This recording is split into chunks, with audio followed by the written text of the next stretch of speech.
M2, balado-diffusion. A major weapons test is imminent. We need to know what it is and how to destroy it. Is that clear? Space Shuttle Discovery still on its way to orbit after a successful ascent up through main engine cutoff. Roger roll, Discovery.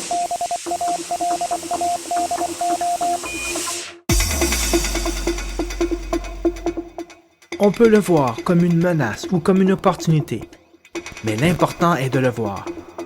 Cette révolution numérique en cours est de loin le plus grand défi à relever. Discovery Houston, 20 seconds to LOS TDRS. Ce serait une grave erreur que de penser que ce n'est qu'une question de technologie. Ce qui se joue maintenant, c'est le pouvoir de demain. Roger, nice to be in orbit.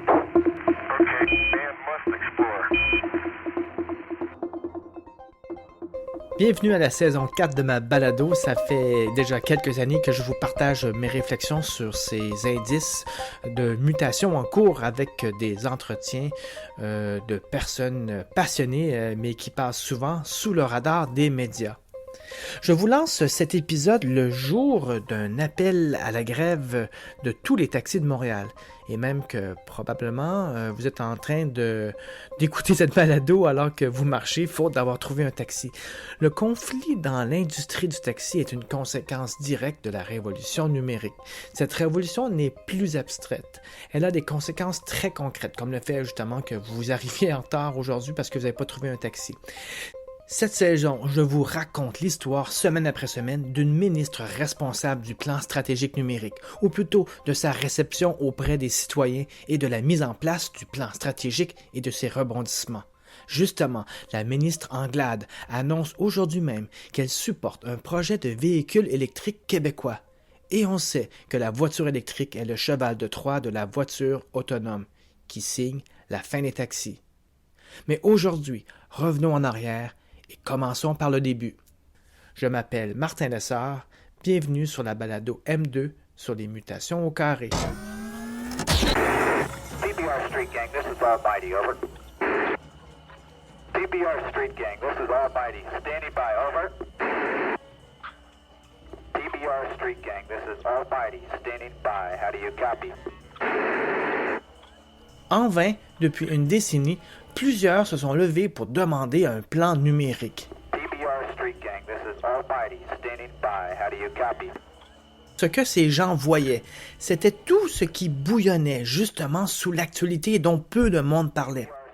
Ce n'était pas une vague d'innovation, mais c'était des multiples vagues, une superposition de multiples vagues d'innovation qui arrivaient tout en même temps. Et personne ne réagissait. Depuis la conférence de janvier 2016 à Davos, lors du Forum économique, on a entendu enfin parler de la révolution numérique en cours.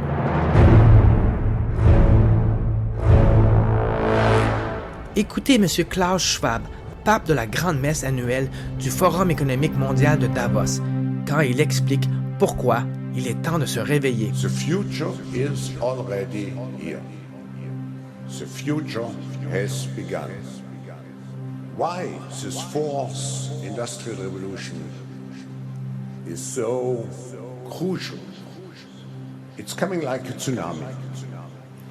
When we look at all the breakthroughs and all the possibilities, opportunities which we have in the coming years, it will be overwhelming to see how fast the change will happen in an exponential speed.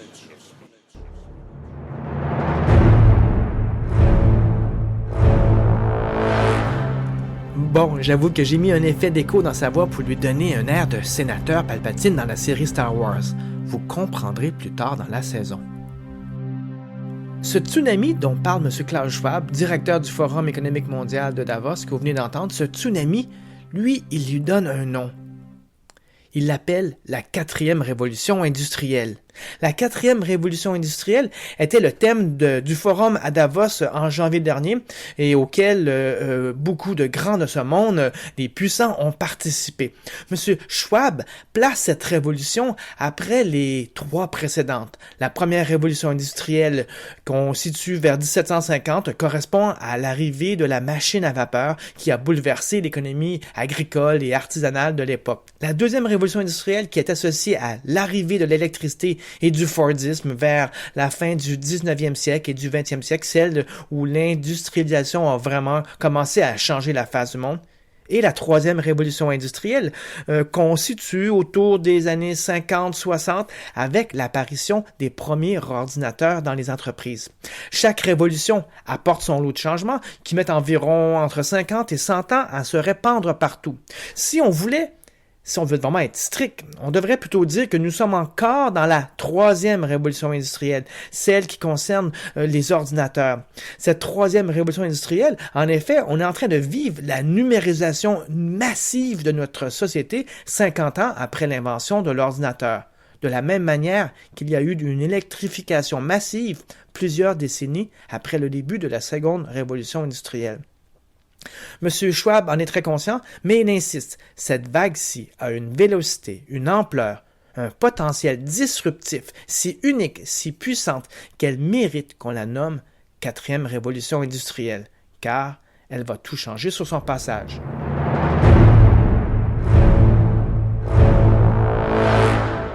Et voilà qu'au printemps 2016, le gouvernement du Québec répond enfin à l'appel. Beaucoup de ce qu'on va vous dire aujourd'hui vient d'un exercice qu'on avait mené en 2014 qui s'appelle le Forum des idées. En passant, je vous Philippe chaque Couillard, année à participer. Premier ministre du Québec. Tout le monde est bienvenu. On avait parlé du numérique. On avait conclu cette journée avec la nécessité d'établir une stratégie numérique pour le Québec et nous y voici. On peut dire que ça a pris quand même une couple d'années. Oui, c'est pas simple. Il faut réunir les acteurs. Il y a d'autres priorités gouvernementales, bien sûr, qui se présentent. Mais c'est un impact direct de ce qu'on a discuté à ce moment-là. En début d'année, M. Couillard a nommé sa ministre de l'Économie, ministre responsable de la stratégie numérique.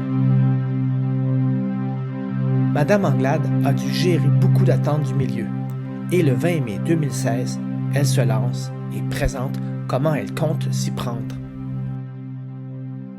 Alors, on parle beaucoup de l'info nuagique, de la réalité virtuelle, de la réalité augmentée. Vous avez pu d'ailleurs regarder avec les personnes qui participaient à l'extérieur du Dôme ce que ça signifie de manière concrète. L'Internet des objets, les mégadonnées.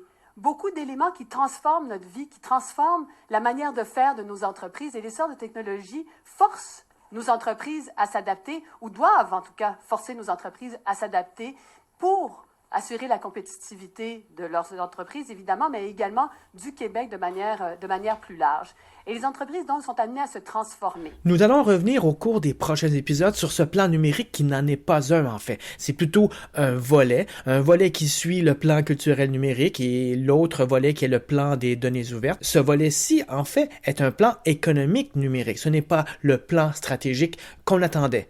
Dans les prochains épisodes, nous verrons en quoi il consiste. Mais pour l'instant, retenons de cette annonce de ce plan économique numérique ceci.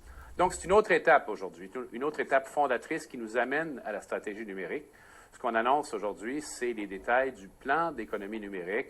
C'est un plan qui représente des investissements quand même importants. C'est près de 200 millions de dollars, auquel, et c'est une nouvelle que je vous annonce séance tenante, on ajoute également 100 millions de dollars supplémentaires d'argent neuf pour développer les infrastructures numériques au Québec. Alors, c'est une grande nouvelle, c'est une bonne nouvelle, et on va mettre ça à la disposition de toute la société. Donc, c'est près de 300 millions, finalement, de dollars qu'on aura à notre disposition. Il s'agit de bien le dépenser et l'investir de façon sage et s'assurer qu'on pose les bons gestes et qu'on pose les bons gestes en consultation avec le milieu. En consultation avec le milieu. Étonnante proposition. Le plan stratégique numérique arrivera non seulement après ces volets, mais sera co-construit avec les citoyens. Il y a en ce moment en ligne une plateforme collaborative où il est possible de soumettre et de débattre des idées. Débattre est un mot un peu fort, mais il y a au moins une intention de recueillir des idées. Chaque semaine, sur le site, un thème est proposé. Durant toute la saison de mon podcast cette année, au fil des semaines, je vais suivre pour vous ce qui s'y passe. Cette façon de faire, qui est pourtant dans l'esprit de la culture numérique, a été accueillie par un certain scepticisme. Quand vous êtes dans la ville de Québec, il y a une personne que vous pouvez appeler à 8 heures du matin et inviter dans un café pour parler du plan numérique. C'est Carl-Frédéric Decelles, président d'X-Media. L'espoir des gens ou de l'industrie ou de l'écosystème ou des citoyens même, je dirais, c'est plus tellement, je pense, au niveau du plan, mais c'est au niveau de l'action et du leadership. Si on se ramasse avec 20 ans de discussion, puis c'est pas vrai qu'on n'a pas fait de co-création. J'ai rien contre la co-création, c'est pas ça le problème, mais on l'a fait durant 20 ans, cette co-création-là. Là. Il s'en est écrit des billets de blog, il s'en est écrit des rapports. Il y en a eu de la recherche, il y a partout dans le monde, il y a des plans numériques écrits, en veux-tu, toutes les bases sont là. Pourquoi reprendre l'exercice de consultation, dit Carl-Frédéric. Nous reviendrons en détail sur cette conversation dans une prochaine balado. À Montréal, même son cloche de la part de Nelly Brière, spécialiste stratège en médias sociaux, même si elle, de son côté, loue l'effort d'ouverture du gouvernement. Je trouve ça positif qu'il y ait quand même une volonté d'aller là. Pour moi, c'est pas assez parce que ça doit pas être quelque chose de cloisonné. Là. C'est tout le monde qui doit s'en préoccuper parce que le numérique il est dans tout. Il est dans la planification urbaine, des transports, de la santé. C'est pas juste une affaire à côté. T'sais.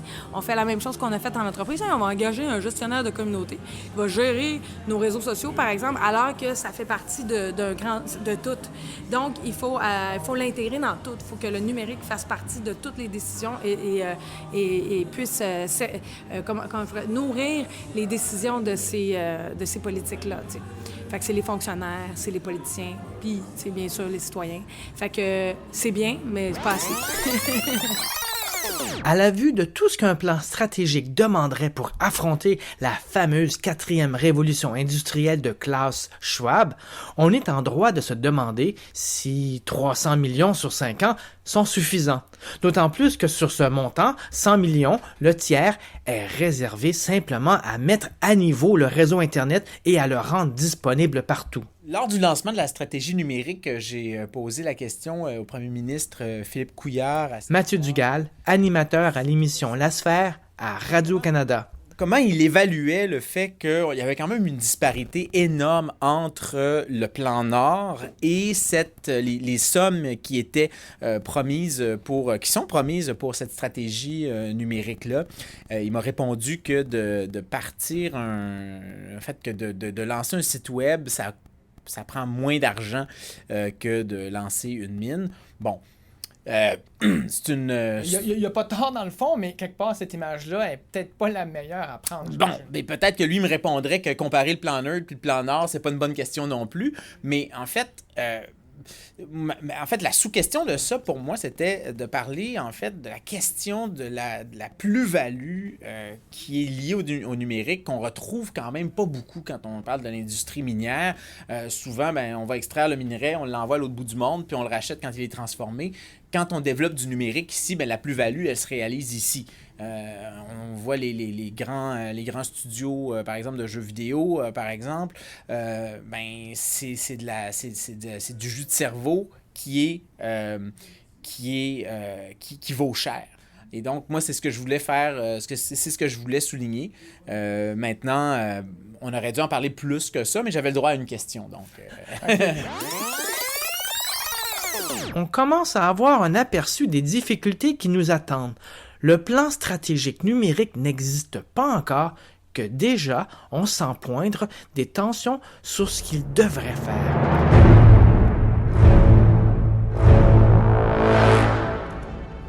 Si vous voulez une réponse intelligente sur le numérique, vous pouvez être sûr que c'est à Véronique Marino qu'il faut la poser. Non, moi, je ne suis pas contre une action gouvernementale à partir du moment où elle va dans le bon sens. Puis après, tout dépend le type de société dans lequel on veut vivre. Si on veut vivre dans une société, je dirais, pas gauchisante, mais socialiste, okay, ou social-démocrate, le gouvernement a un devoir de protection, d'identifier des filets de protection pour protéger des valeurs. Si on veut vivre dans une société qui est beaucoup plus bleu foncé, L'idée, ça va de faire sauter ces filets de protection parce qu'on va faire confiance à la nature. Puis on va dire, ceux qui restent sont ceux qui doivent rester.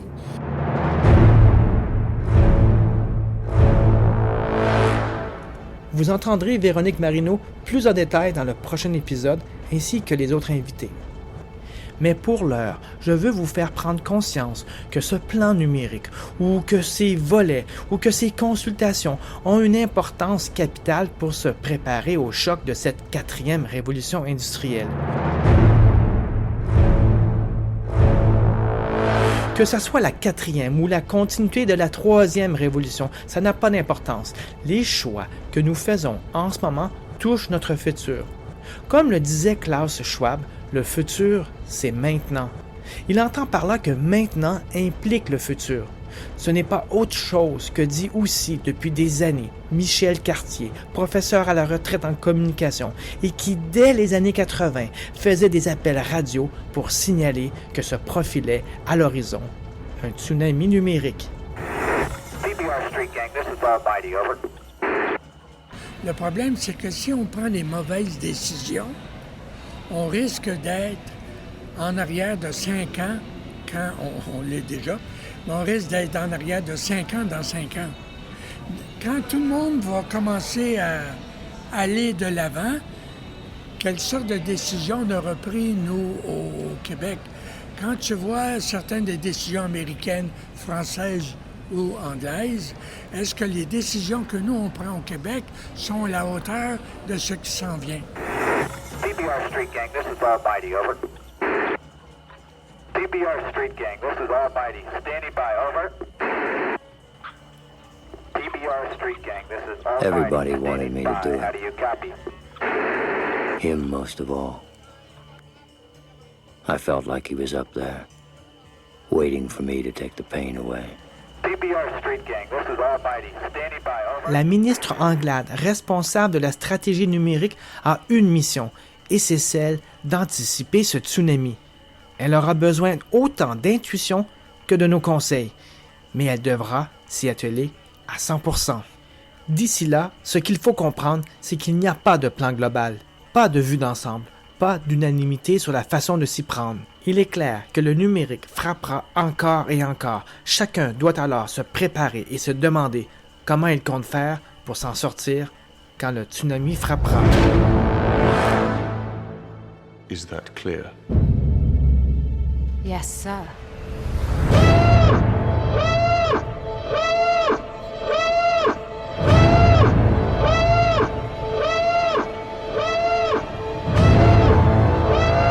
What will you do when they catch you? What will you do if they break you? If you continue to fight?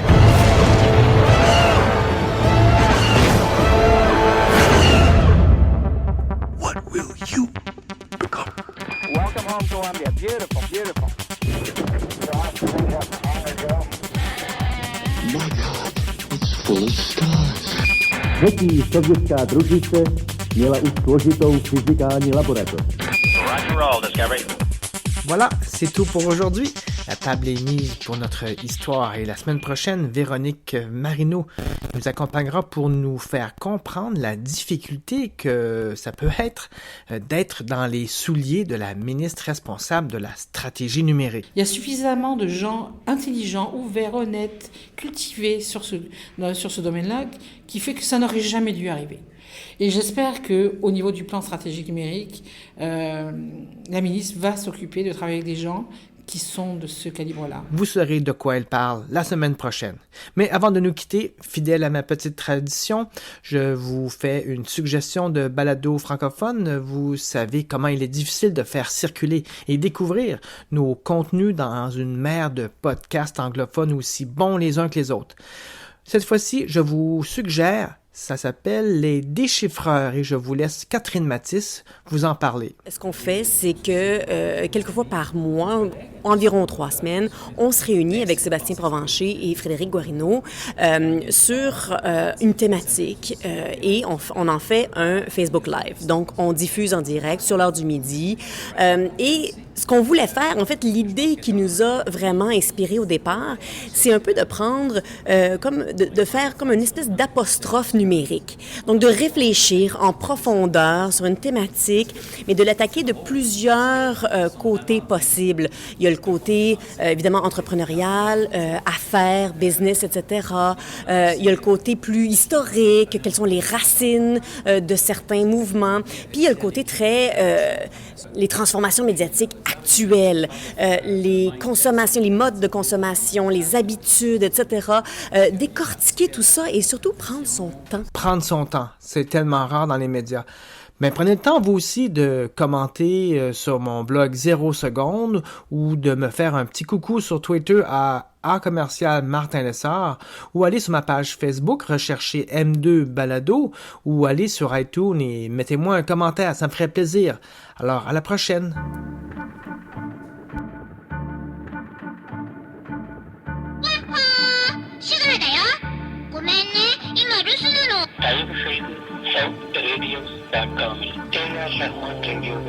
Qu'avons-nous appris en effet à considérer le monde de la perception? Nous avons appris que dans ce monde, il est impossible de séparer les choses et leur manière d'apparaître. Tranquility Base here. The Eagle has landed.